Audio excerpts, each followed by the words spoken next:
સદગુરુદેવની આજ્ઞાથી અત્યારનું સ્વાધ્યાય શરૂ કરીએ છીએ.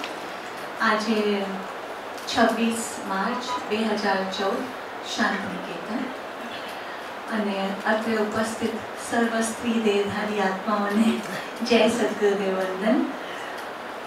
આપણે નિયમિત રીતે સ્વાધ્યાયની અંદર શ્રી સદગુરુ, સત્પુરુષ, સંત જ્ઞાની પુરુષોનું મહાત્મ્ય જેનું સંકલન પૂજ્ય બ્રહ્મનિષ્ઠ રસિકભાઈ શાહે કરેલું છે.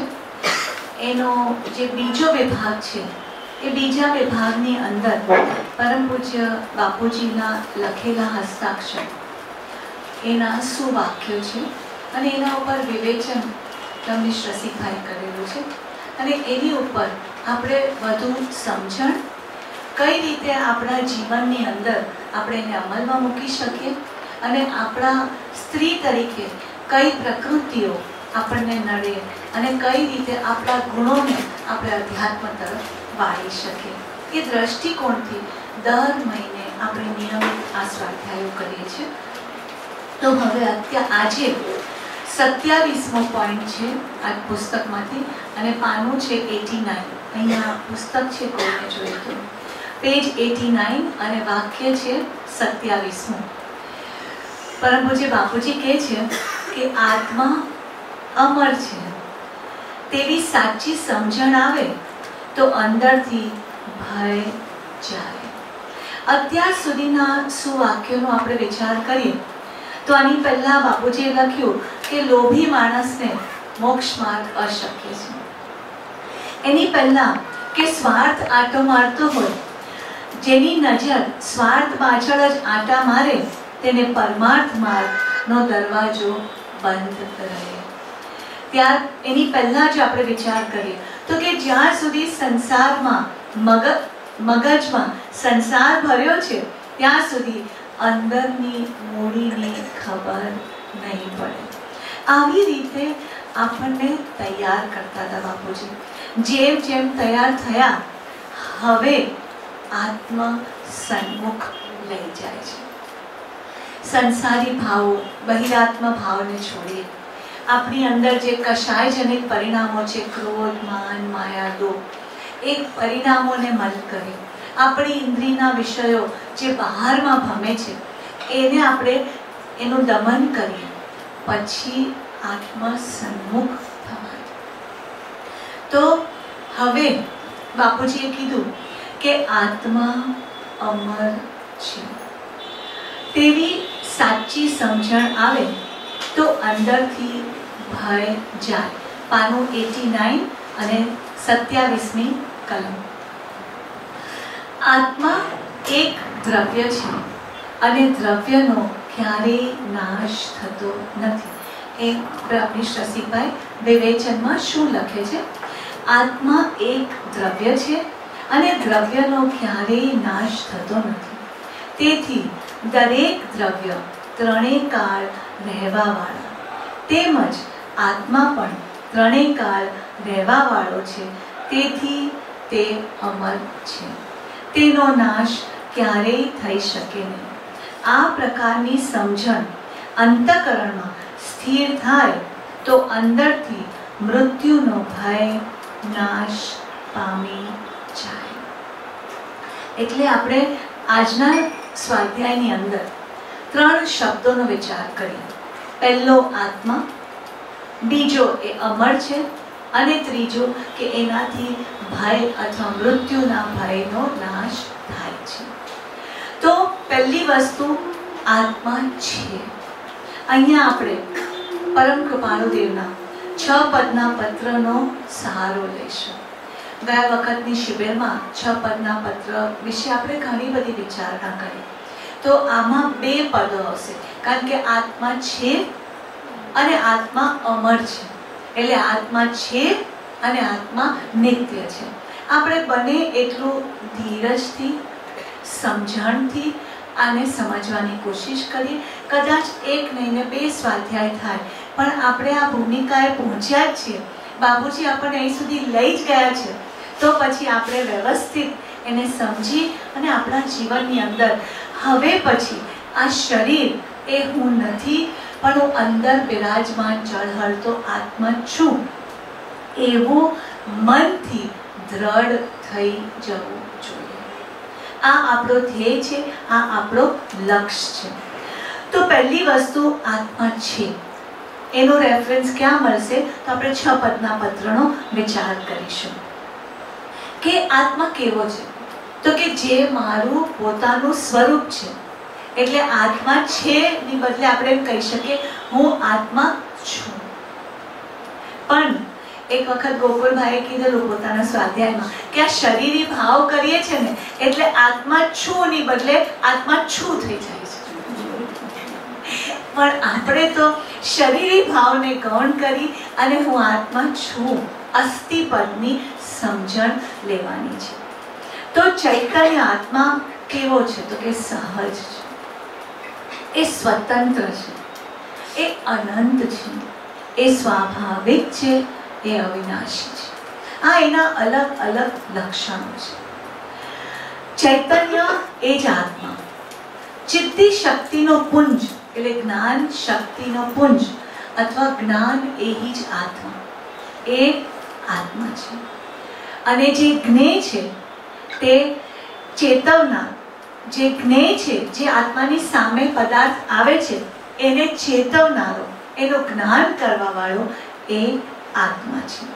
જાણનારો, એ જ્ઞેયને પ્રગટ કરે છે, એ જ આત્મા છે. એની સામે જે આપણે માનીએ છીએ આપણું સ્વરૂપ કે હું શરીર છું અથવા આ મારું નામ છે, આ મારો પરિવાર છે, આ મારું ઘર છે, આ મારો મોબાઈલ નંબર છે, આ મારી ગાડીનો નંબર છે, આ બધી જે માન્યતા છે એ દેહાધ્યાસને લીધે છે. તો એ જે શરીર છે એ માત્ર વિનાશી છે. ગમે તેટલું એને સાચવીએ, આયુષ્ય પૂર્ણ થાય એક ક્ષણ પણ એ વધારે રહેવાનું છે, એક ક્ષણ પણ એ રહેતો નથી. ગયા વખતે આપણે લોભને સમજવા માટે સિકંદરના ફરમાન લીધેલા હતા. એમાં આપણે કીધું જાણ્યું કે એક ક્ષણ પણ દોરી તૂટી આયુષ્યની તો સાધનારું કોણ છે? કોઈ ન કરી શકે. એક ક્ષણ પણ વધારે આપણે રહી નહીં શકીએ. એટલે આવું આ શરીર વિનાશી છે.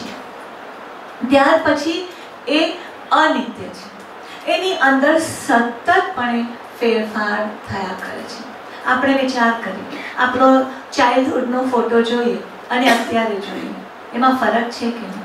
સતતપણે પરિવર્તનશીલ છે. આ શરીરની અંદર ફેરફાર થયા જ કરે છે. કારણ કે સડી જવું, પડી જવું, ગળી જવું, કૃશ થઈ જવું એ શરીરનો સ્વભાવ છે. પછી એક ક્ષણિક છે, નાશવંત છે અને એ પરિવર્તનશીલ છે. આવો દેહ છે. એની સામે આત્મા કેવો છે? આપણે બંનેને વે કર્યું કે ભાઈ એના પ્રોસ શું, એના કોન્સ શું. આત્મા કઈ રીતે શરીરથી જુદો છે અને કઈ રીતે આત્મ તત્વ એ જ મારું સાચું સ્વરૂપ છે. તો આત્મા છે એનો વિચાર આપણે આટલા લક્ષણોથી કરીએ. ત્યાર પછી આત્મા અમર છે, એ મળતો નથી, એ છેદાતો નથી, ભેદાતો નતો, એને બાળી શકાતો નથી, ગાળી શકાતો નથી. એનો એક પણ પ્રદેશ ઓછો કે વધતો થતો નથી. તો નાની નાની વાતમાં આપણી પ્રકૃતિને કારણે આપણને ખોટું લાગે છે. આપણી આ એક દરેકની સ્ત્રીની પ્રકૃતિ છે કે એક સેકન્ડની અંદર આપણને ખોટું લાગે છે, ખરાબ લાગી જાય, મનદુખ થઈ જાય છે. ત્યારે આ વિચાર કરવાનો છે કે આત્માને એ કોઈએ પણ આપણને એક શબ્દ કીધો ન કીધો, માન આપ્યું ન આપ્યું, પણ મારા આત્માને એ ચીપકી જતું નથી. મારા આત્માને એની કોઈ ઇફેક્ટ પણ થતી નથી. અને માટે આત્મા છે અથવા હું આત્મા છું એ જો ભાવ સતત રહે તો બાહ્ય પરિસ્થિતિઓ જે આપણને આકુળ વ્યાકુળ કરે છે, સુખ દુઃખના કારણો બને છે, એ ન બને. તો આવી રીતે આત્મા નિત્ય છે, આ 6 પદના પત્રના બીજા પદથી આપણે આની સમજણ લેશું. ત્રીજી વસ્તુ છે ભય. આમ તો ભય 7 પ્રકારના ભય છે. આલોક ભય, પરલોક ભય, અકસ્માતનો ભય, ઘણા બધા ભય છે. પણ બેઝિકલી સૌથી વધુ જો આપણને કોઈ સતાવતું હોય તો એ મૃત્યુનો ભય છે. તો પરમ પૂજ્ય બાપુજી ઘણીવાર કહેતા કે આપણે બથ ભીડીને બેઠા છે આ સંસારને, એટલે આ બધું મારે છોડીને જવું પડશે, એનો ભય છે. એ કારણ કે એટલી બધી એમ કહીએ કે ગાઢ મમત્વ, ગાઢ પ્રીતિ રહેલી છે આ શરીર સાથે, સગાવાલા સાથે, સ્ત્રી સાથે, પુત્ર સાથે, પતિ સાથે, ઘર સાથે, દાગીના સાથે, બધી વસ્તુઓ સાથે. તો ત્યારે એમ થાય મારે આ બધું છોડીને ચાલ્યું જવાનું, એનો ભય લાગે છે. એટલે અહીંયા મૃત્યુનો ભય. ત્યાર પછી બ્રહ્મનિષ્ઠ રસિકભાઈએ કહ્યું કે આત્મા એક દ્રવ્ય છે. તો આપણે ખાલી થોડીક સમજણ લે કે ભાઈ દ્રવ્ય એટલે શું. તો કે ત્રણેય કાળે જે વસ્તુ જાત્યંતર એટલે પોતાની જાતને છોડેની, પોતાના ગુણો, પોતાના લક્ષણોને તજે નહીં, તેને શ્રીજીન દ્રવ્ય કહે છે. આમ નાનકડી સમજણ લે છે કે આપણે ક્યાંય પણ ગયા હોય, કોઈ બી જગ્યાએ સ્વાધ્યાયમાં ગયા હોય, કોઈ સત્સંગની અંદર દ્રવ્યનો શબ્દ ઉપયોગ કરે તો આપણને એ શબ્દનો અર્થ સાધારણ રીતે ખબર હોવી જોઈએ કે ભાઈ ત્રણેય કાળે રહેવા વાળો છે, જેની અંદર કોઈ ફેરફાર થતો, જે પોતાના સ્વભાવને છોડતો નથી.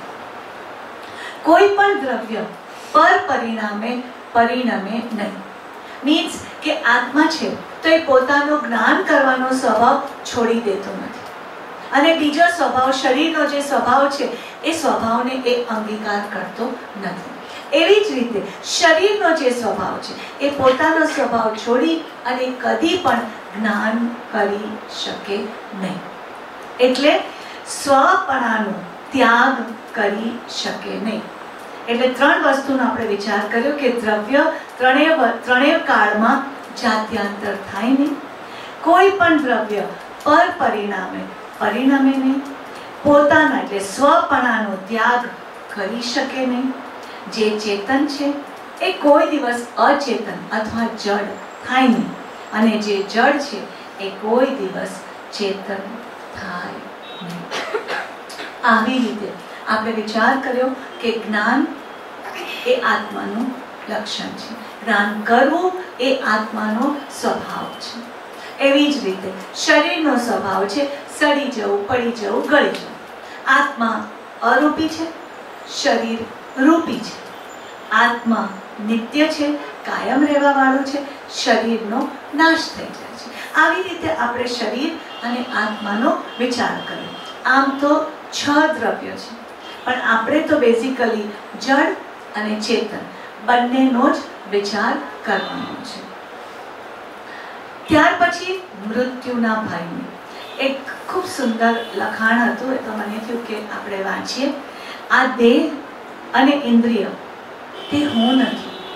હું તો શરીર અને ઇન્દ્રિયથી જુદો જ કોઈક પદાર્થ છું. ઇન્દ્રિયો ક્ષીણ થશે.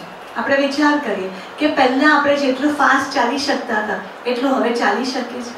એટલે પગ તો એના એ જ છે અને અંદર આત્મા બી એનો એ જ છે. તો શું થયું? જે શક્તિ હતી એ ક્ષીણ થતી ગઈ છે. પહેલા આપણને દૂરથી કોઈ બોલે તો બી સંભળાતું હતું. હવે બહુ થોડેકથી બી બોલે તો સંભળાય નહીં, આપણે ત્યાં સંભળાયું નહીં. તો શું થયું? તો કે શ્રવણેન્દ્રિયની શક્તિ ઘટતી જાય છે. તો અહીંયા એ કહે છે કે ઇન્દ્રિયો ક્ષીણ થશે અને શરીર વિખરાઈ જશે, પણ હું તો કાળના અમર તખ્ત પર, હું કોણ છું? હું આત્મા. હું કાળના અમર તખ્ત પર મોજડી ઉતારી અચળ આસને બેઠો છું. આવી શુરવીરતા, આવી ખુમારી આપણા પ્રત્યેકના જીવનમાં આવી છે કે હું આવો આત્મા છું. શું? ફરીથી વાંચીએ. હું તો કાળના અમર તખ્ત પર, કારણ કે આત્મા અમર છે, એ મળતો જ નથી. મળતો તો શું, પણ એનો એક પ્રદેશ બી ઓછો વધતો થતો નથી.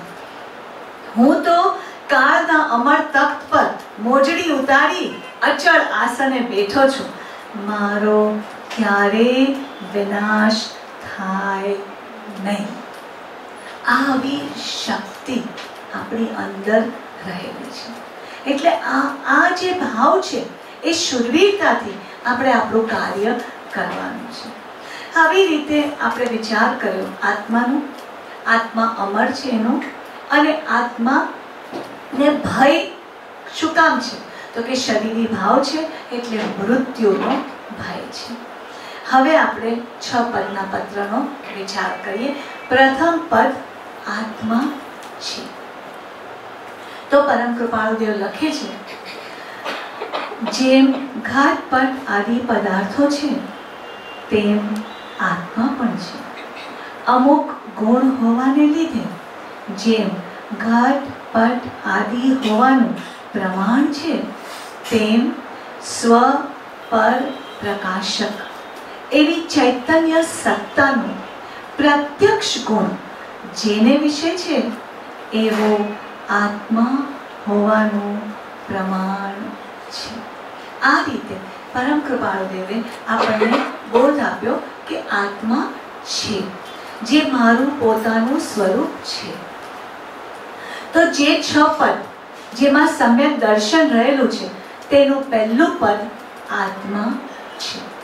સમ્યક દર્શનનો નિવાસ ક્યાં છે? આ 6 પદની અંદર છે. આપણે બધા જ ભર બપોરે સુવાને બદલે અહીંયા શું કામ ભેગા થયા છે? સમ્યક દર્શનની પ્રાપ્તિના અર્થે.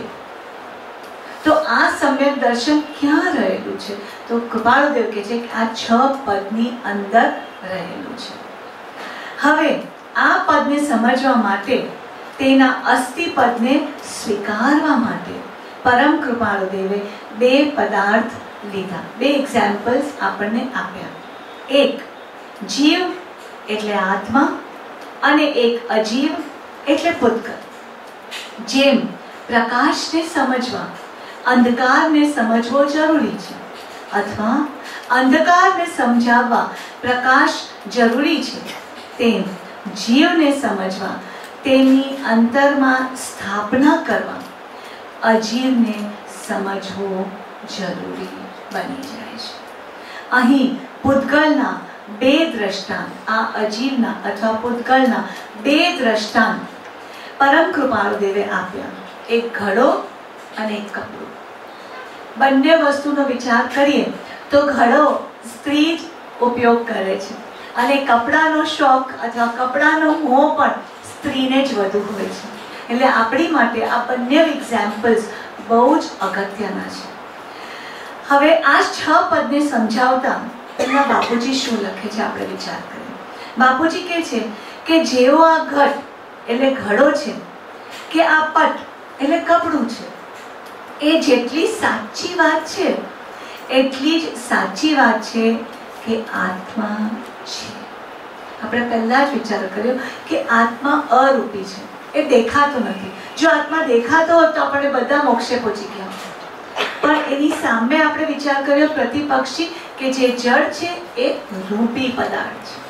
એટલે રૂપી પદાર્થનું અસ્તિત્વ સ્વીકારવું આપણી માટે બહુ સહેલું છે. ઘડો જોઈએ તો આપણે કહીએ કે ઘડો છે, આ કપડું જોઈએ તો આપણે કહીએ કે આ કપડું છે. હવે આ જેટલી સાચી વાત છે એમ જ્ઞાની ભગવંતો કહે છે એટલી જ સાચી વાત છે કે આત્મા છે. કારણ કે જ્ઞાનીઓ એને જોયો, જાણ્યો, અનુભવ્યો છે. આપણે એની અનુભૂતિ કરવાની બાકી છે.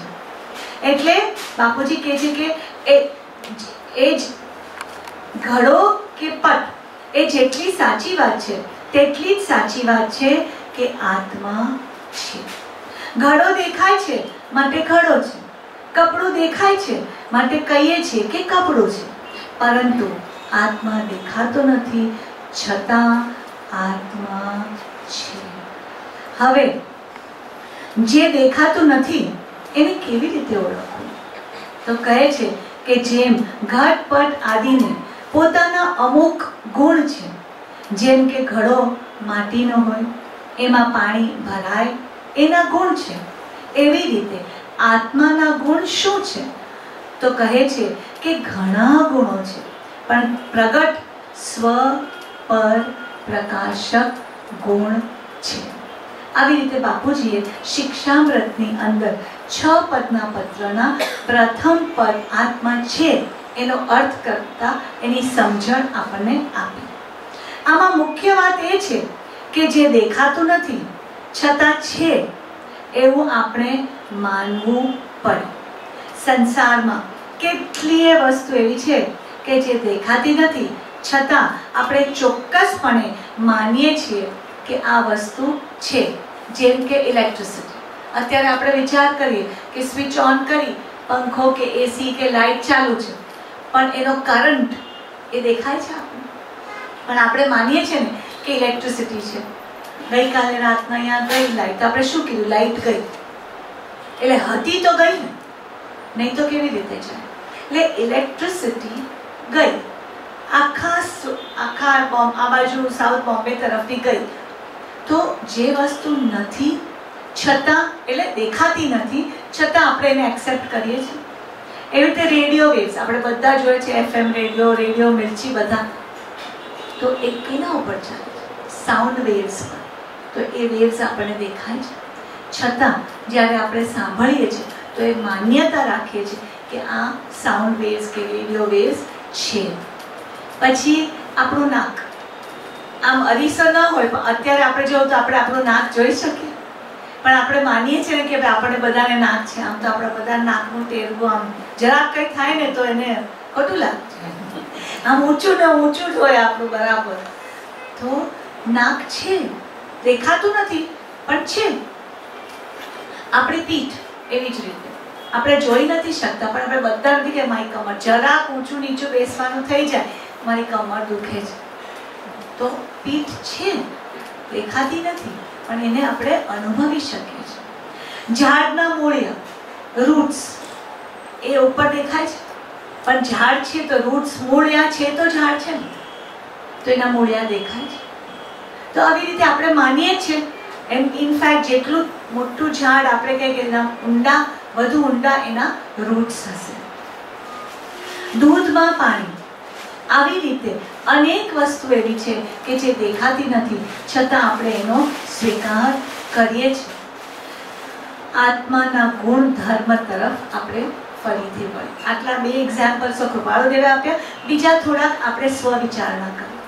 હવે એવી જ રીતે આત્મા સ્વ પર પ્રકાશક ગુણને કારણે ભલે એ દેખાતું નથી પણ આપણે એને ઓળખી શકીએ છીએ, એને અનુભવી શકીએ છીએ, એનું અસ્તિત્વ છે એ આપણે જાણી શકીએ. તો સ્વ એટલે પોતાને જાણે, અને પર એટલે બાકીના જગતને, બધા પદાર્થોને પ્રકાશ કરે એટલે એને જાણે, ઓળખે અને એ પ્રમાણે કઈ બતાવે. એ એવી જે શક્તિ છે એ આત્માની અંદર રહેલી છે. હવે બીજો આત્માનો ગુણધર્મ કીધો, ચૈતન્ય સત્તા, કોન્શિયસનેસ. બાપુજી ઘણીવાર એક્ઝામ્પલ આપે કે અહીંયા હમણાં સાપ આવે, આપણે તો સાપ નહીં પણ એક કોકરોચ આવે, હવે આપણે બધા ઊભા થઈ જઈએ ને, તો આપણી અંદર આત્મા છે તો આપણે ભાગી શકીએ ને. આ માઇક છે, આ કેમેરા છે, આ સોફો છે, એ ભાગી શકે? એ ઉઠીને ક્યાંય જઈ શકે? કે એનામાં આત્મા નથી. તો આ ચૈતન્ય સત્તા, કોન્શિયસનેસ જેને આપણે કહીએ છીએ. તો બાપુજી કહે છે કે જીવ નામનો પદાર્થ ચૈતન્ય સત્તા વાળો છે. એ જીવ જે દેહમાં હોય એને ભય લાગે તો એ ભાગવા માંડે. આપણે વિચાર કરીએ, આપણો નહીં બીજાનો છે કે જુ, માંકડ, એને આપણે પકડવા જઈએ તો એ ભાગી જાય છે. માખી હોય એને પકડવા જઈએ તો ઉડી જાય છે, બીકોઝ એનામાં આત્મા છે, આત્મામાં એ ચૈતન્ય સત્તા છે. એ સત્તાને કારણે એને ભય લાગે છે ત્યારે એ ભાગી જાય છે અથવા ઉડી જાય છે. હમણાં અહીં બાપુજી કીધું, હમણાં અહીં સર્પ આવે તો આપણે બધા ભાગવા માંડીએ, કારણ કે ચૈતન્ય સત્તા વાળો આત્મા આપણા શરીરમાં રહેલો છે. ચૈતન્ય સત્તા એટલે જીવતી જાગતી સત્તા. આ ગુણને પકડો તો તમને અંદર આત્માનો અનુભવ થાય. એમ બાપુજીએ કીધું. આ સત્તા છે જે આપણી અંદર રહેલી છે. એટલે જીવવાપણાનો ગુણ હોવા પણ તે આત્મા છે. ઇન શોર્ટ, જ્ઞાન એટલે જાણવું, દર્શન એટલે જોવું અને સુખ દુઃખનું વેદન કરવું એ વગેરે ગુણો જેનામાં છે તે ચેતન રૂપ પદાર્થ આત્મા છે. ફરીથી વિચાર કરીએ. જ્ઞાન એટલે જાણવું, દર્શન એટલે જોવું અને સુખ દુઃખનું વેદન કરવું એ વગેરે ગુણો જેનામાં છે તે ચેતન રૂપ પદાર્થ આત્મા છે, અથવા તો તે હું છું, અથવા એ મારું સાચું સ્વરૂપ છે. સ્વપ્રકાશતાથી અનુભવી શકાય છે, પરપ્રકાશતાથી અનુમાન કરી શકાય. એટલે સ્વને જ્યારે આપણે જાણીએ છીએ ત્યારે આપણે અનુભવથી કરી શકીએ છીએ, અને જ્યારે પરને જણાવે છે ત્યારે આપણે અનુમાન કરીએ છીએ કે આત્મા છે તો મને આ વસ્તુની ખબર પડી, સાબિત થાય છે. આમ આત્મા છે એવી સંપૂર્ણ શ્રદ્ધા થઈ જવી જોઈએ. ફૂલ 100% માન્યતા, કોઈ એવા વિકલ્પ રહેવો જોઈએ નહીં. હવે આવી રીતે બાપુજી આપણને દ્રઢ કરી દીધું. ઘટ અને પટનો એક્ઝામ્પલ કૃપાળુદેવે આપ્યો, ત્યાર પછી બીજા એક્ઝામ્પલ્સ આપણે પોતે લીધા કે જે વસ્તુ દેખાતી નથી છતાં આપણે એને એક્સેપ્ટ કરીએ છીએ. અત્યારે પવન છે તો પવન દેખાય છે, પણ આપણે બધા એક્સેપ્ટ કરીએ છીએ કે પવન છે. અને કઈ રીતે? તો કે ઠંડકની અનુભૂતિથી આપણે માનીએ છીએ કે અહીંયા પવન છે. આવી રીતે આત્મા છે. હવે પરમ પૂજ્ય ભાઈશ્રીએ થોડું વધારે વિશ્લેષણ કર્યું અને ભાઈશ્રી શું કહે છે? મમ્મી મને પ્રાર્થના કરું છું. આ લોકમાં શું કહે છે પરમ પૂજ્ય ભાઈશ્રી કે આ લોકમાં અસંખ્ય આત્માઓ છે, અને એ આત્માઓ બે પ્રકારના છે. એક સંસારી છે, એક સિદ્ધ આત્માઓ છે. જે સંસારી આત્મા છે, જે બધા આપણે બધા, એ શરીરધારી છે. એકેન્દ્રિયથી લઈને 5 ઇન્દ્રિય સુધી આ શરીરધારી સંસારી આત્માઓ છે. સિદ્ધ આત્મા છે એ અશરીરી છે. એટલે આત્મા પણ એક આત્મા ઉપર એક પણ ડાઘ લાગેલો નથી. એટલે પોતે અલગ અલગ શરીરો ધારણ કરી અને જેમ બને એમ સાધના દ્વારા આત્મા ઉપરથી કર્મની વર્ગણાને છૂટી પાડી દીધી અને ઇવેન્ચ્યુઅલી એ પ્યોર આત્મા બની ગયો. અને જ્યારે મોક્ષમાં જાય છે પછી એને કોઈ શરીર ધારણ કરવું પડતું નથી. એટલે સિદ્ધ આત્મા જે છે એને કોઈ શરીર હોતું નથી. આવી રીતે ભાઈશ્રીએ એક બીજા એંગલથી આત્માનો વિચાર કરવાનું આપણને કીધું કે ભાઈ શરીરધારી છે તો એ સંસારી છે. પછી એ કીડી માકડ હોય કે પંચેન્દ્રિય જીવ, સંઘની પંચેન્દ્રિય, આપણે પોતે દેવ, નરકના જીવો, આ બધા દેહધારી જીવો છે. હવે જે સિદ્ધ છે એને કોઈ શરીર નથી, પણ સત્તાએ એ બંને પ્રકારના બધા જ આત્માઓ એક સરખા છે. એટલે આપણે કહીએ કે સિદ્ધનો જે આત્મા છે એવો જ મારો આત્મા છે, અથવા ભગવાન મહાવીરનો જેવો આત્મા હતો એવો જ મારો આત્મા છે. પરમ કૃપાળુદેવનો જેવો આત્મા છે એવો જ મારો આત્મા છે. બાપુજીનો, ગુરુમાનો, ભાઈશ્રીનો જેવો આત્મા છે એવો જ મારો આત્મા છે. આપણને એમ થાય કોઈ ફરક નથી. કોઈ ફરક નથી. સત્તાએ કોઈ ફરક નથી. ફરક ક્યાં છે? કર્મની વર્ગણામાં ફરક છે. આપણા ઉપર અજ્ઞાનના થરના થર છે. જ્યારે એ લોકોએ અજ્ઞાનને દૂર કરી અને કર્મના જે લેયર્સ છે એકદમ સૂક્ષ્મતા પાતળા કરી નાખ્યા છે. આ ફરક છે.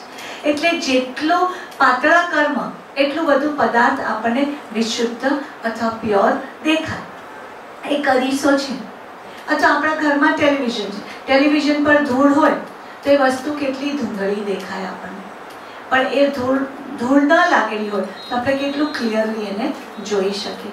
હમણાં અમે એક સ્ટોરી વાંચી કે એક હસબન્ડ ને વાઈફ નવા ઘરમાં રહેવા જાય છે અને એના સામેનો ઘર હોય છે તો એની વાઈફ ને એના હસબન્ડ રોજ કે તું એને મળવા જા ને તો કે મને નથી મળવા. તો કે કેમ? તો કે બહુ ગંદુ છે. તો કે કેમ? તો કે જુઓ ને એના ઝાડ બધા બહાર દેખાય છે એ કેટલા ખરાબ રીતે રાખે છે.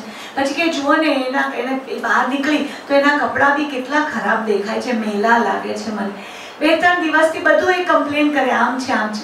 પછી એક દિવસ એને કીધું એના હસબન્ડને કે હું હવે મળવા જઈશ. તો હસબન્ડ કે કેમ? તો કે ઘણો બધો ખબર નહીં કામ મેં કીધું કે તમે જઈને કંઈ કહી આવ્યા છો પણ ઘણો બધો ફરક પડી ગયો એનામાં, બધું વ્યવસ્થિત છે.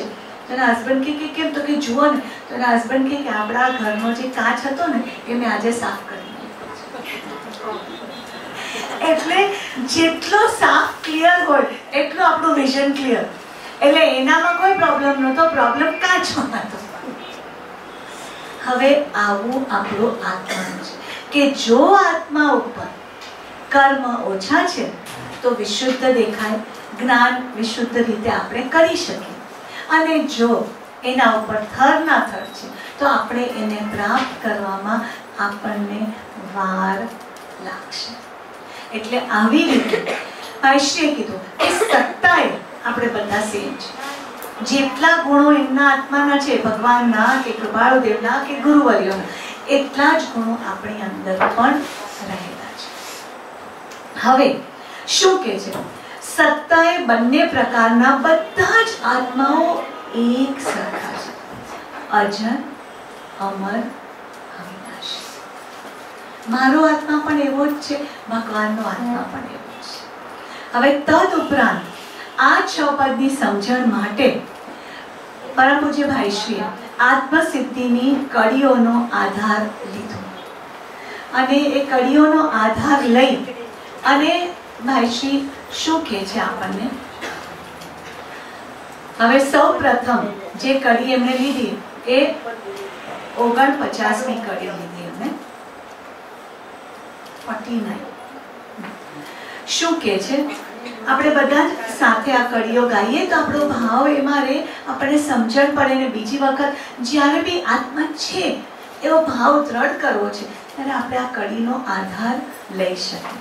તો શું કે છે કૃપાળુદેવ? ભાસ્યો દેહાદ્યાસતિ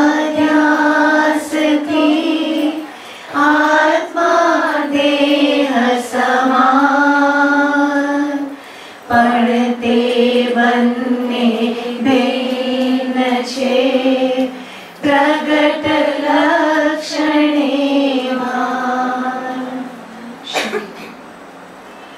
તો અહીંયા શું કે છે? સમાધાનમાં કે છે કે આત્મા છે જ, શરીરથી આત્મા જુદો છે. એ લક્ષણથી, ભેદ જ્ઞાનથી આપણે એને જાણવાનું છે. આ સ્વ પર પ્રકાશકના લક્ષણથી આત્માને જાણે.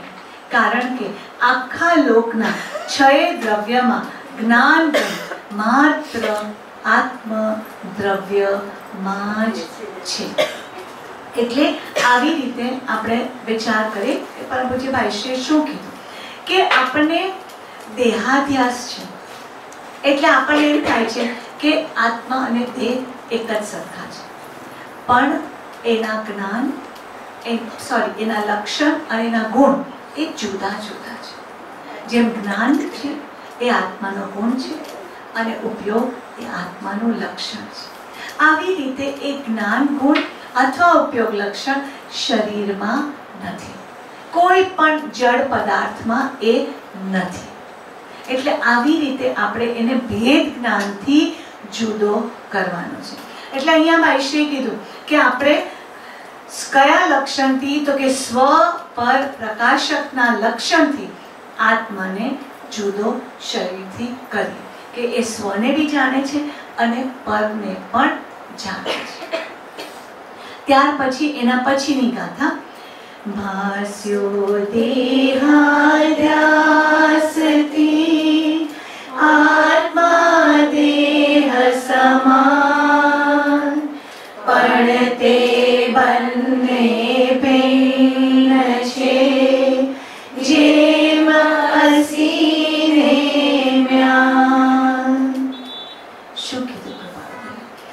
કે આત્મા કઈ રીતે શરીરથી જુદો છે? તો કે જેમ તલવાર અને મ્યાન.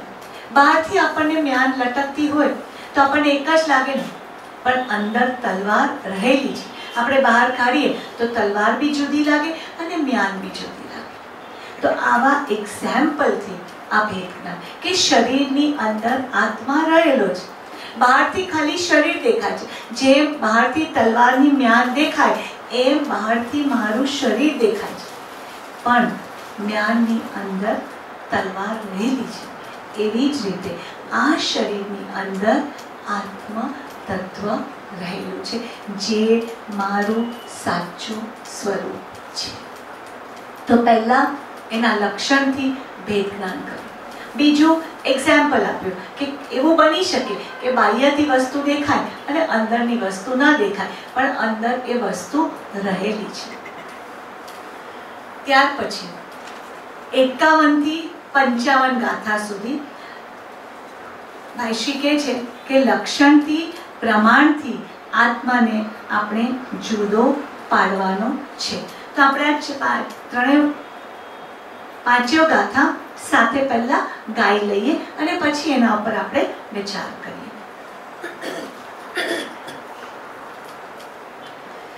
જે દ્રષ્ટા છે દ્રષ્ટિનો, જે જાણે છે રૂપ, અબાધ્ય અનુભવ જે રહે તે છે જીવ સ્વરૂપ. છે ઇન્દ્રિય પ્રત્યેકને નિજ નિજ વિષયનું જ્ઞાન, પાંચ ઇન્દ્રિયના વિષયનું પણ આત્માને ભાન. દેહ ન જાણે દેહને, જાણી ન ઇન્દ્રિય પ્રાણ, આત્માની સત્તા વડે દેહ પ્રવર્તે જાણ. સર્વ અવસ્થાને વિશે ન્યારો સદા જણાય, પ્રગટ રૂપ ચૈતન્યમય એ નાણ સદા. ઘટપટ આદિ જાણતું, તેથી તેને માન, જાણનાર તે માન નહીં, કહીએ એવું જ્ઞાન. કેટલા સુંદર શબ્દોથી પરમ કૃપાળુ દેવે સ્પષ્ટ સમાધાન કરી આપ્યું કે આત્મા છે. આપણે રોજ આત્મસિદ્ધિ બોલીએ છીએ, પણ હવે જ્યારે આપણે આત્મસિદ્ધિ રોજ બોલીશું ત્યારે આત્મા છે એનો જે આ સમાધાન છે એના ઉપર ઊંડી વિચારણા કરીશું. આત્મસિદ્ધિ બોલાઈ જાય ત્યાર પછી આત્મા છે અથવા હું આત્મા છું તો એ કઈ રીતે હું મારી જાતને સાબિત કરી શકું? કારણ કે આત્મા દેખાતો નથી, હજી આપણને આત્મા અનુભવમાં આવ્યો નથી. સાધના કરીએ છીએ પણ એની પ્રાપ્તિ થઈ નથી. તો how do I make my self believe કે હા, આ શરીરથી જુદો આત્મા છે અને એ મારું સ્વરૂપ છે, બંને વસ્તુ. તો હવે વિચાર કરીએ કે પરમ પૂજ્ય ભાઈશ્રી શું કહે છે. આપણે ગમે તે અવસ્થામાં રહીએ, આત્મા કદી દેહમય થવાનો નથી. તે આત્મા ચૈતન્યમય રહેવાનો છે. ઉચ્ચ શ્રેણીના સાધકો આ પ્રમાણથી પોતાના આત્માને ઓળખવાનો પુરુષાર્થ કરી રહ્યા છે. સતતપણે જે લોકો ચિંતનની ભૂમિકામાં છે એ આ એક પદનું ચિંતન કરે કે હું આત્મા છું. જે કૃપાળુદેવે 6 પદના પત્રમાં લખ્યું કે જેમ ઘટપટ આદિ પદાર્થો છે તેમ આત્મા પણ છે. અમુક ગુણ હોવાને કારણે જેમ જડ હોવાનું છે એમ આત્મા હોવાનું પણ પ્રમાણ છે. આવી રીતે એ ચિંતનની ભૂમિકાના મુમુક્ષુઓ સતતપણે એનો વિચાર કરે છે ધ્યાનમાં, હું આત્મા છું. તો અહીંયા ભાઈશ્રી કહે છે કે એ લોકો આત્માને ઓળખવા માટે આ પુરુષાર્થ કરી રહ્યા છે. હું આત્મા છું એવી નિશ્ચયાત્મક સ્થિતિ જીવની થાય પછી જ જીવ પોતાની ઓળખાણ કરી શકે છે. જેમ જેમ આત્માની દ્રઢતા થતી જાય છે તેમ તેમ તેનો દેહાધ્યાસ ઘટતો જાય છે. આ એનો પ્રોગ્રેસ કહેવાય. આપણે રોજ આત્મસિદ્ધિ બોલીએ પણ આપણને જરા પણ દેહાધ્યાસ છૂટ્યો ન હોય. શરીર જે માંગે એ પ્રમાણે આપણે એને આપીએ. બાપુજી કે આ શરીરને બેઠતી જોઈએ, એટલે જરાક ચામાં સવારે ફેરફાર થઈ ગયો તો અસ્તવ્યસ્ત સ્થિતિ થઈ જાય. પણ આત્મા તો અનાહારી છે. એને કોઈ સતત સ્ફૂર્તિ વાળો જ છે, એને કોઈ અનંત વીર્ય વાળો છે, એને કોઈ તાજગી ભરી ચાની જરૂર નથી પડતી. શરીરને જોઈએ છે. આપણે આત્મા શરીરનો ગુલામ બની ગયો છે એટલે આપણને એમ થાય છે કે મારે ચાની જરૂર છે, મને ચાની તલપ લાગી છે. આજે ચા બરાબર નથી ને એટલે આખો દિવસ આવો કર્યો. ખબર પડે, C there is a difference. ચા આજે બરાબર નથી એ આત્મા છે તો જ્ઞાન કરવું એ આત્માનો ગુણ છે. અને જે વસ્તુ જેમ છે એમ જાણવી એ ધર્મ છે. વસ્તુ સ્વભાવો ધમ્મો. પણ આપણે એટલેથી અટકતા નથી. આપણે પછી વિશેષ ભાવો કરવા લાગે છે. મને ભાવી, મને નહીં ભાવી, આ કડક હતી, મોડી હતી, આવી હતી, ગરમ નહોતી, આ બધા ભાવો પ્રતિસાદ જે આપીએ છીએ ને એ આ શરીરી ભાવ. ત્યાં આત્મા ભૂલાઈ ગયો છે. ત્યાં આત્મા દ્રષ્ટા, જોનાર, જાણનાર મટી અને ચા બની ગયો છે.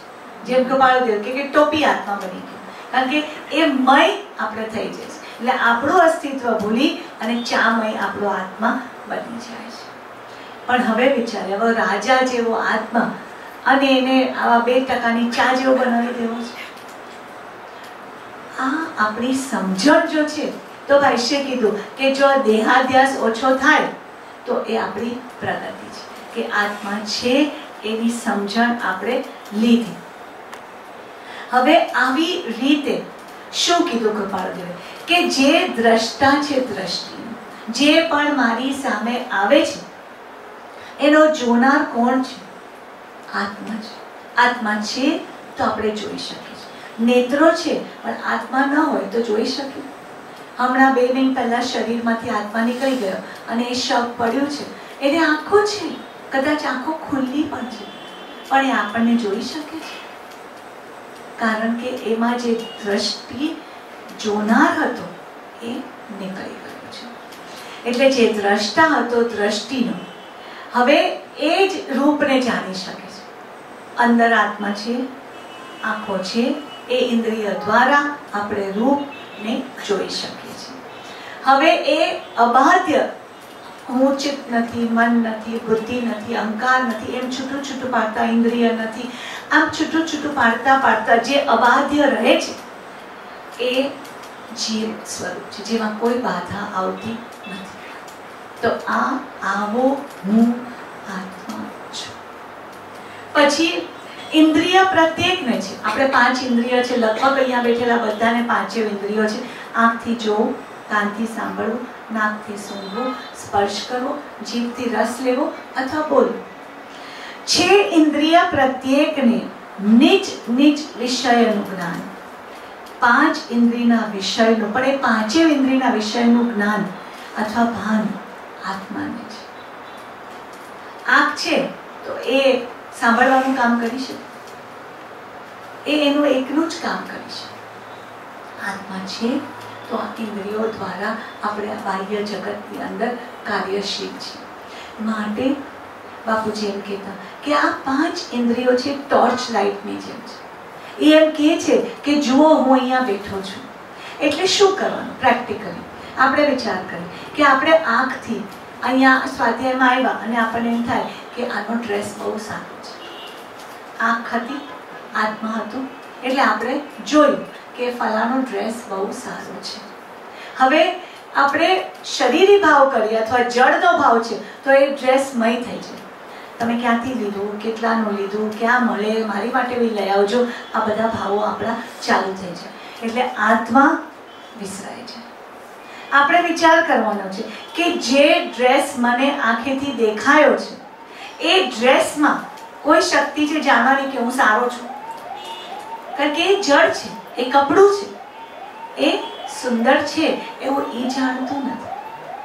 એટલે જેવો આંખ સુંદરતા તરફ આપણને ખેંચાય એટલે તરત આપણે વિચાર કરવાનો કે એ જળ છે, પણ એને જાણવા વાળો આત્મા મારી અંદર છે. એ જ કનેક્ટિવિટી અંદર લઈ જવાની. જે થ્રેડ, જે ઉપયોગ આપણને બહાર લઈ જાય છે એને જ પાછો અંદર જઈ અને આપણે અંદર આત્મ સન્મુખ થવું. જેવું આત્મ સન્મુખ થઈએ એટલે આપણને એમ થાય આત્માને કોઈ કપડાની જરૂર છે. તો આવી રીતે એના પ્રત્યેનો જે મોહ, મમત્વ થતો હતો એ તૂટી જાય. એટલે અત્યાર સુધી આપણે શું કરતા હતા, એ મય થઈ જતા હતા અને એનું બધું પૂછી લેતા હતા. ક્યાંથી લીધું, કેટલામાં લીધું, એ દુકાનમાં સેલ છે કે નહીં, જ્યારે સસ્તું મળે ત્યારે હું જઈને લઈ આવું, બધી વસ્તુ વિચાર કરું. હવે આત્મા છે એ ભાવ મારે આપણે શીખવાનો છે. તો એટલે એ વસ્તુ તરફ નહીં પણ જેના વડે જ્ઞાન કર્યું એના તરફ જઈએ અને તો આત્મા તરફ લક્ષ જાય. એટલે બાપુજીએ કીધું કે અંધારું છે, હાઈવે પર આપણને બે મોટી મોટી લાઈટ દેખાય તો આપણને શું થાય કે પાછળ ટ્રક હશે. નાની નાની લાઈટ દેખાય તો આપણને એમ થાય ગાડી હશે. સિંગલ લાઈટ દેખાય તો આપણને એમ થાય સ્કૂટર આવતું હશે. આવી રીતે આપણે ઓળખી શકીએ. આમ આપણે આ ઇન્દ્રિયો દ્વારા આત્માને પકડવાનું છે. એટલા માટે નાયશ્રી કહે કે આ જે 5 ઇન્દ્રિય છે એ આપણી લબ્ધિઓ છે. કોઈ બી વાર આપણને એવું થયું છે કે આપણે લબ્ધિધારી છે. કોઈ મહારાજ સાહેબનું હવે લબ્ધિધારી મહારાજ સાહેબ, આપણે ઓ એમનામાં કેટલી બધી લબ્ધિ. પણ નાયશ્રીએ કીધું આપણે બધા લબ્ધિધારીઓ છે. એક એક નહીં, 5 લબ્ધિઓ છે. અજ્ઞાન ઇન્દ્રિયો એ આપણી લબ્ધિ છે. તો આવી રીતે 5 ઇન્દ્રિયના વિષયનું પણ આત્માને ભાન. એટલે કેટલું ઈઝી થઈ જાય આપણને પકડવું. કારણ કે આપણી ઇન્દ્રિયો બધી એટલી સતેજ છે ને, જરા કોઈ આપણી માટે કાંઈ કીધું, શું કીધું તમે મારી માટે, ગમે તેટલું તમને ખબર પડી જાય. મને આપણે પસાર થઈએ ને 2 જણા વાત કરતા હોય તો એના હાવ મને ખબર તમે મારી વાતો કરતા, એટલા આપણે જાય છે, આપણે તરત ખબર પડી જાય. તો આ જ શક્તિ છે. પણ એ જાણનારો કોણ છે અંદર, તો એને ઓળખવાનું છે કે જે અંદર બેઠો છે. ઓળખો અંદર વાળો રે ભાઈ તમે, ઓળખો અંદર વાળો રે ભાઈ તમે, ઓળખો અંદર વાળો રે ભાઈ તમે, ઓળખો અંદર વાળો. કઈ રીતે ઓળખો? તો શું કે છે આપણે સ્ત્રીનો એક્ઝામ્પલ એની અંદરથી લઈએ. માના ઉદરમાં નાના બાળકને કોણ છે રાખનહારો? ઓ માના ઉદરમાં નાના બાળકને કોણ છે રાખનહારો? રાતલડી आँख मिचाई जाती हो, रातलड़ी आँख मिचाई जाती, सवारे कौन खोलनारो रे भाई तमे ओळखो अंदर.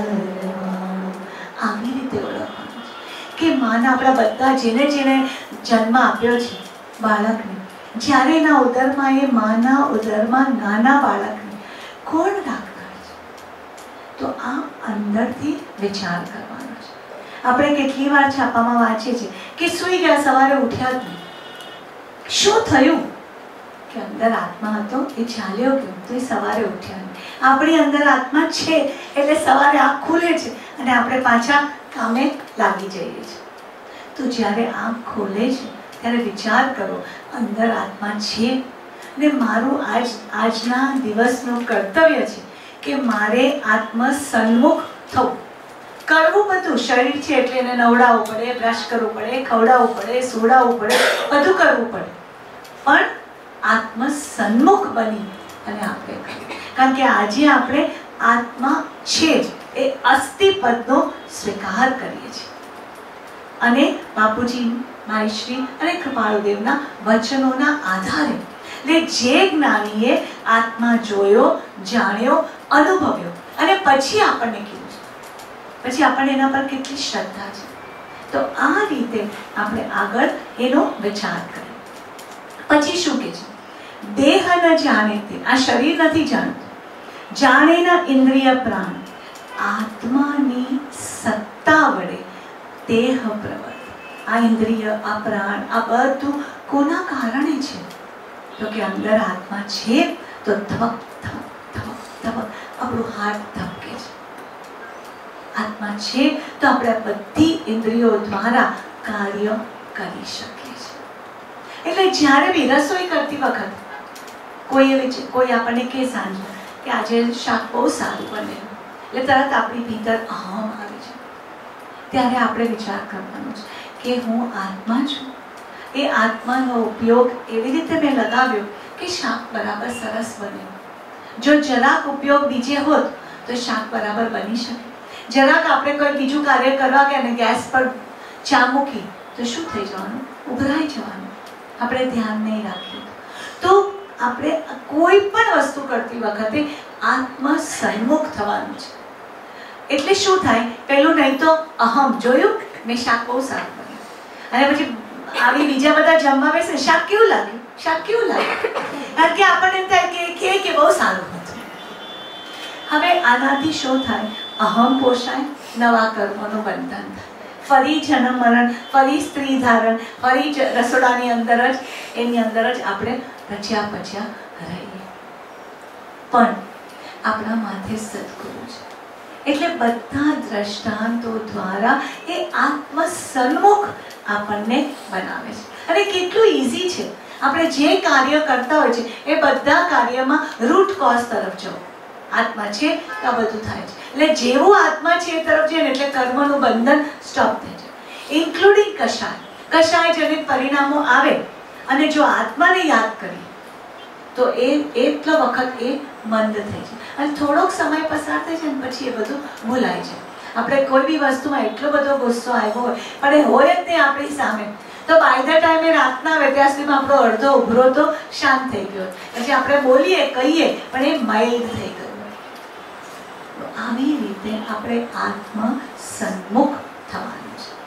પછી શું થાય છે કે જે કોઈ પણ અવસ્થા બને છે, સર્વ અવસ્થાને વિશે ન્યારો સતા છે.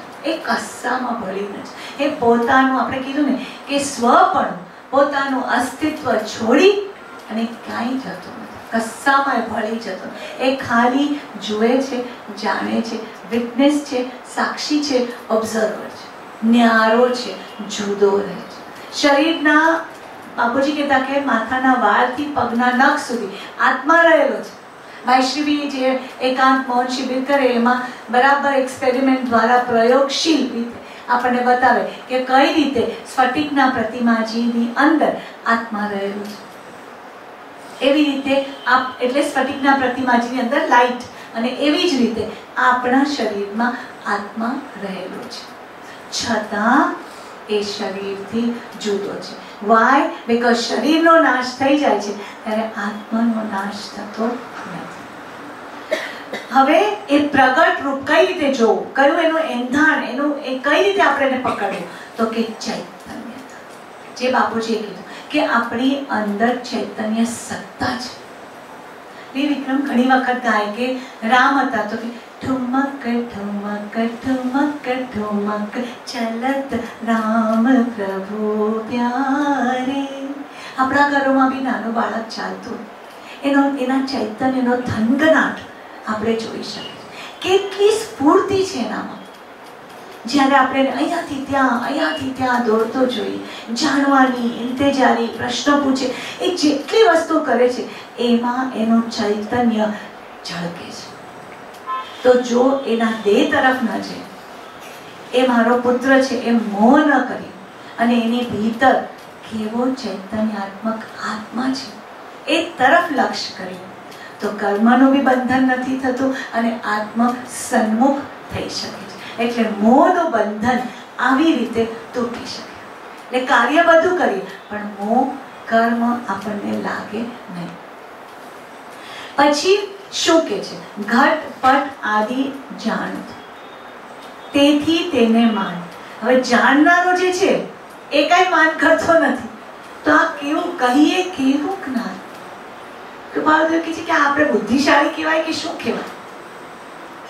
પણ હવે જે જાણનારો છે એને આપણે પકડવાની કોશિશ કરીએ છીએ, એના તરફ જવાની કોશિશ કરીએ છીએ. કારણ કે બાપુજીએ કીધું છે કે આત્મા છે એ કઈ રીતે વિચાર કરવાનો છે? તો કે જેમ ઘડો દેખાય છે એના ગુણથી આપણે ઓળખીએ, જેમ કપડું દેખાય છે એના ગુણથી આપણે એને ઓળખીએ, એમ આત્મા જ્ઞાન કરવા વાળો છે અને ચૈતન્ય સત્તા વાળો છે. હવે આવી રીતે મહેશ્વરીએ કીધું કે આપણે એનો વિચાર કર. બીજી રીતે આપણે વિચાર કરીએ તો આત્માની માટે કૃપાળુદેવે આત્મસિદ્ધિની અંદર શું કીધું? શુદ્ધ બુદ્ધ ચૈતન્ય ઘન સ્વયં જ્યોતિ સુખધામ, બીજું કહીએ કેટલું કર વિચાર તો આપણે બધા આજથી 1 મહિના પછી આપણે બીજા સ્વાધ્યાયમાં મળવાના છે. તો આ વિચાર, બાપુજી કે વિચારને તાળું મારી દીધું છે. તો આપણે તો કેવું, બાપુજી કે ના, આપે અમારા વિચારનું તાળું ખોલી નાખી. કારણ કે ચાવી તો બધાને આપેલી છે, કુંચી તો આપણા બધાના હાથમાં છે. તો આવી રીતે એ વિચારને આપણે ખોલી નાખવાનો, એનો ઉઘાડ કરી નાખવાનો છે. તો શું કરવાનું છે? તો આત્મા કેવો છે? શુદ્ધ, સ્ફટિક જેવો, પ્યોર છે. પણ આપણને એમ થાય છે કે એ મલિન થાય. એ શું થાય છે? આત્મા કઈ રીતે મલિન થાય છે? તો કે એના ઉપર રાગ દ્વેષ કરવાથી કર્મનું બંધન થાય, ક્રોધ માન માયા લોભ કરવાથી કર્મોનું બંધન થાય, ઇન્દ્રિયના વિષયોની પાછળ દોડવાથી કર્મોનું બંધન થાય. તો રસ્તો બી બતાવ્યો છે શુદ્ધતાનો. તો આપણે વિચાર કરીએ કે આપણે ક્રોધ આવે તો ક્ષમા, પ્રતિપક્ષી જે પણ ગુણો છે, માન આવે તો નમ્રતા, માયા આવે તો સરળતા, લોભ આવે તો સંતોષ. આવી રીતે આપણે એ કષાયોને ઉપશમ કરવાના છે.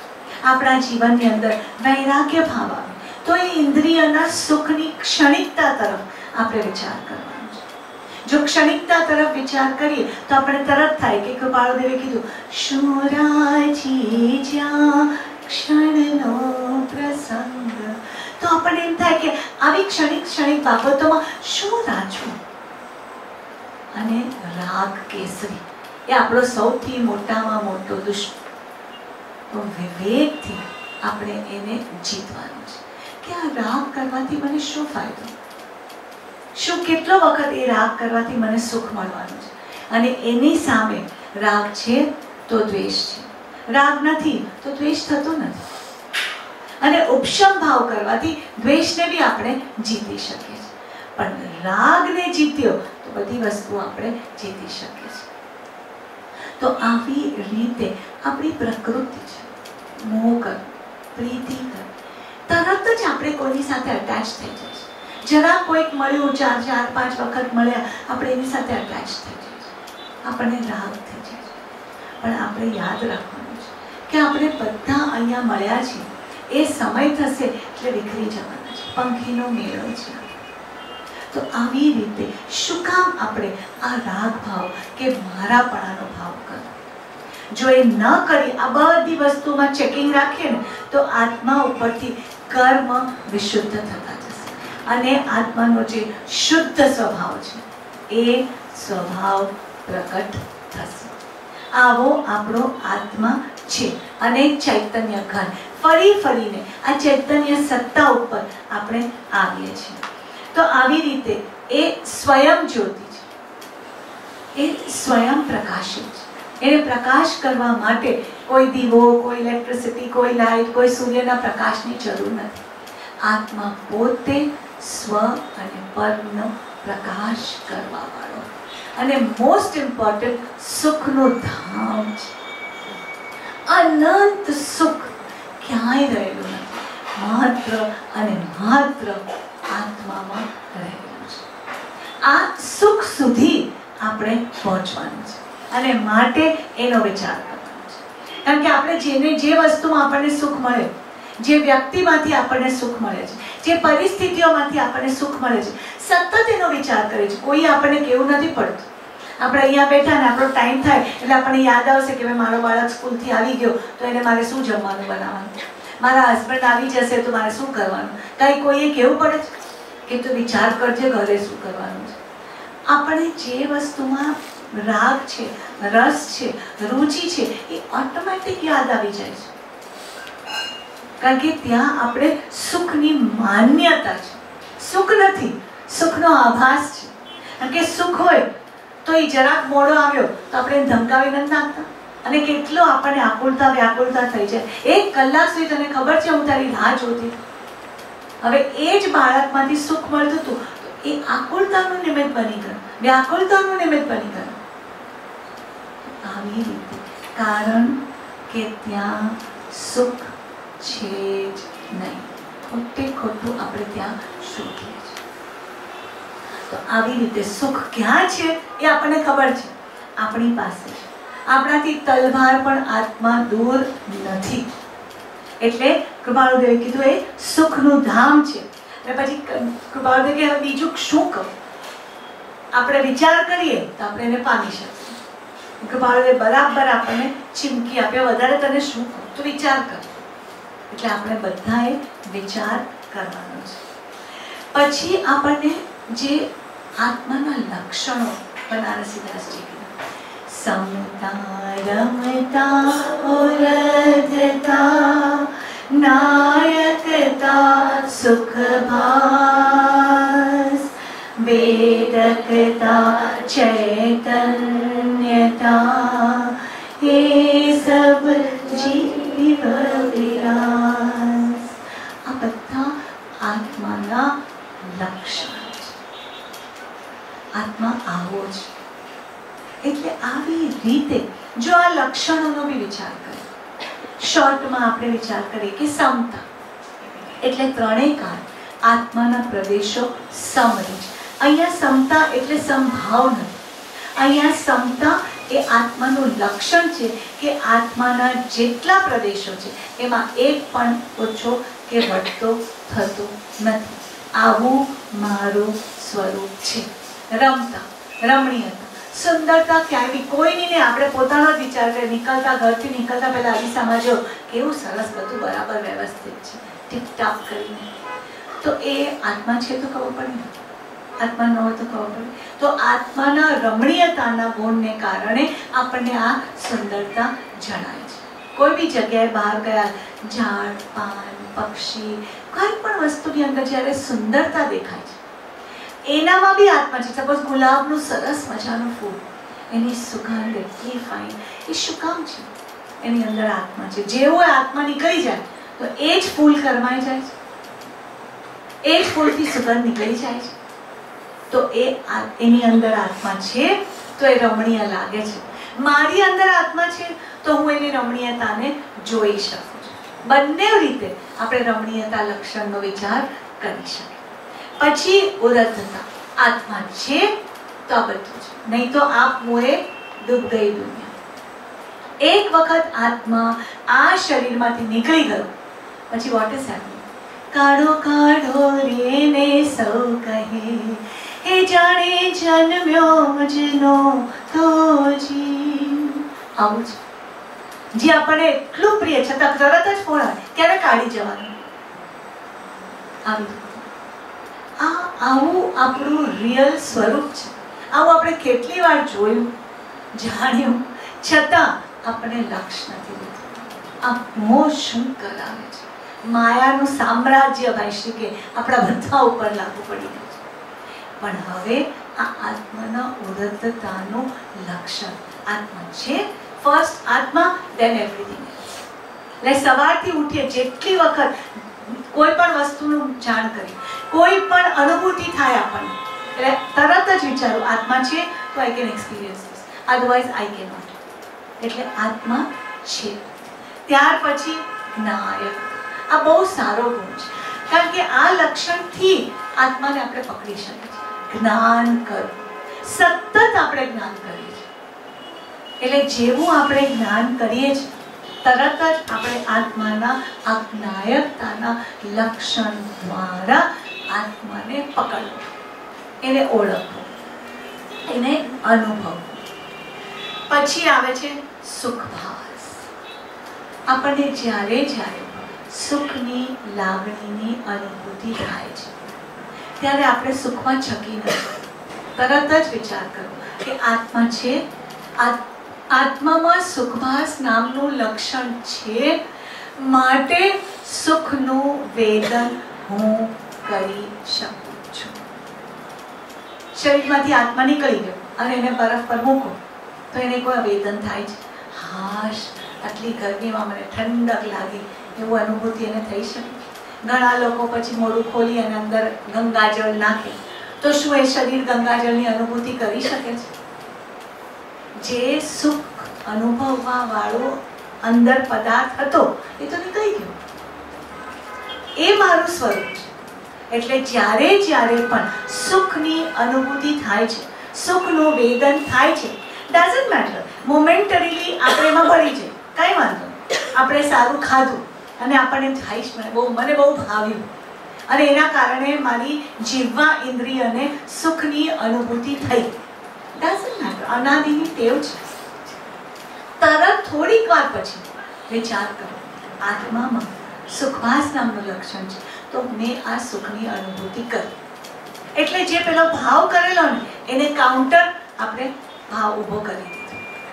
એટલે જેમ કે એક્ઝામ્પલ કે સારી ઊંઘ આવે, હવે રાતે આપણે તો સૂઈ ગયા હતા તો કોણ આપણને કહે છે કે મને ઊંઘ સારી આવી?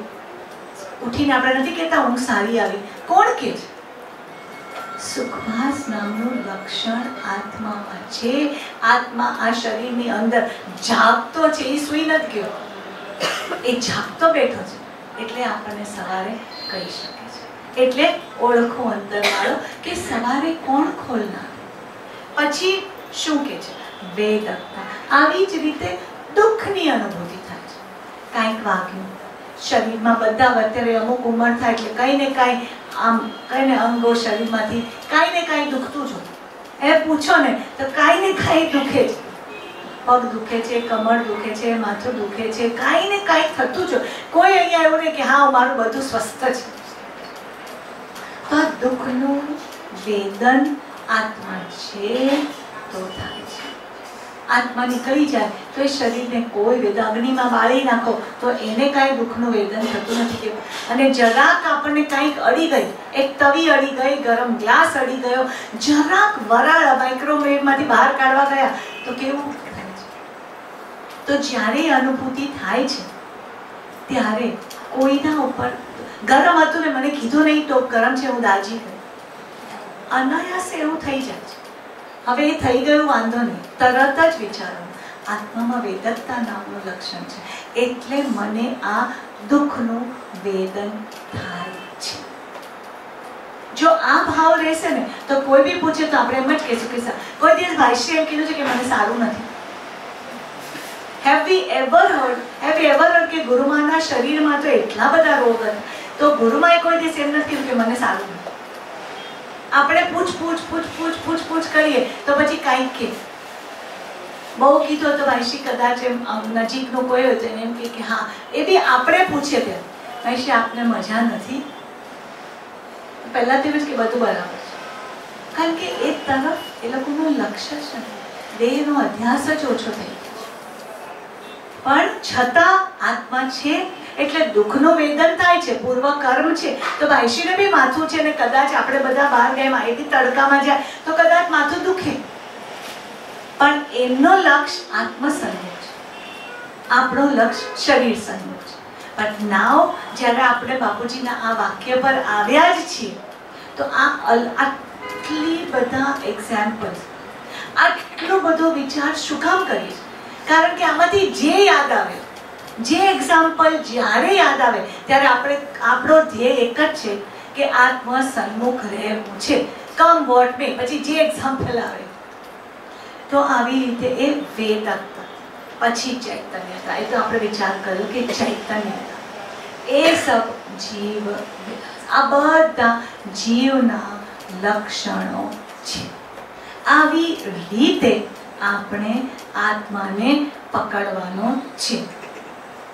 હવે આવી રીતે મહેર્ષિએ કીધું કે અહીંયા આ પહેલું પદ જેની અંદર નોઈંગ એન્ડ કોન્શિયસનેસ, એટલે જ્ઞાન કરવું અને ચૈતન્ય સત્તા, આ બે લક્ષણો દ્વારા હું આત્મા છું. અને જે આત્માનું સમાધાન આત્મસિદ્ધિની કડીઓમાં છે એનું વિશ્લેષણ કૃપાળુદેવના વચનામૃતની અંદર અંબાલાલભાઈએ કરેલું છે.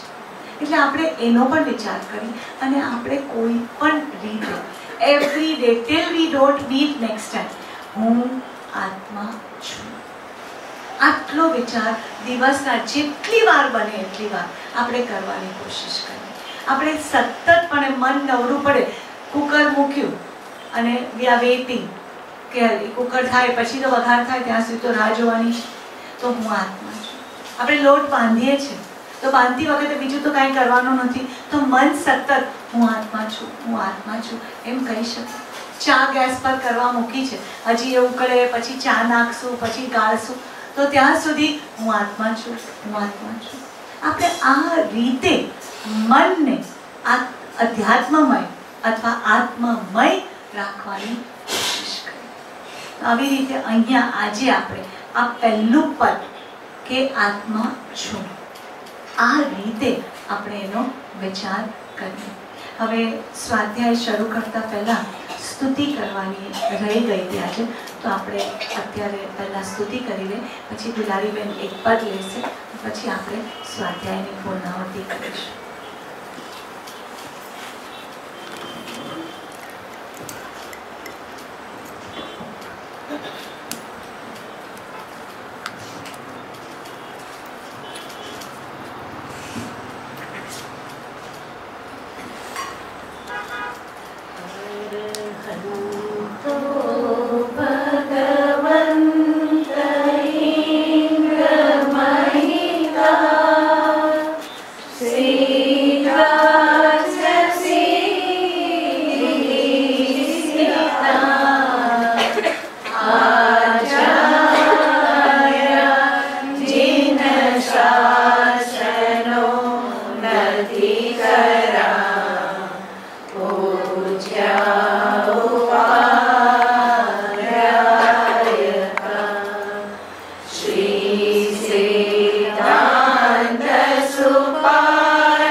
हरिवर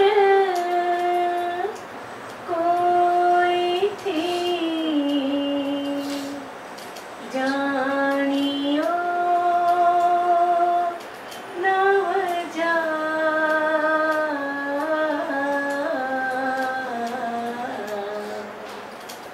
कायानो घडणारो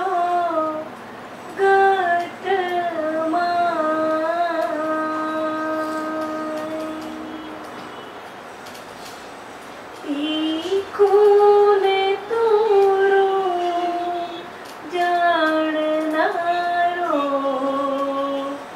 एक चामड़ो मुख मायजी एक चामड़ो मुख मायजी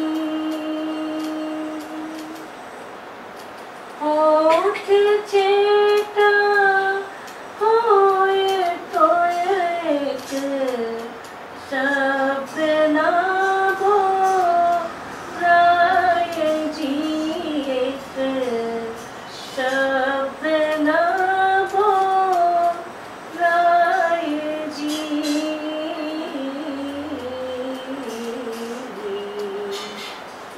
कायानो घडणारो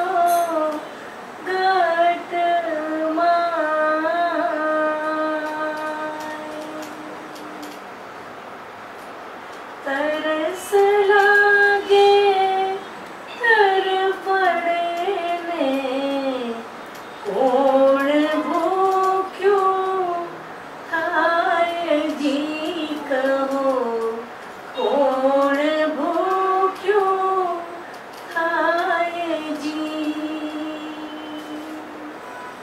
श्वास ल्यो नहीं एक पल तो भी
सद्गुरु देव की जय, परम कृपालु देव की जय, त्रिलोकनाथ की जय, महावीर स्वामी भगवान की जय, सब संतों की जय, जैन शास्त्र देव की जय, बोलो श्री वासुपूज्य भगवान की जय। सर्वे जीवों ने आत्मभावे बंधन कामेमी सर्व जीवे सर्वे जीवा कमंतु में, मिट्टी में सर्व भूले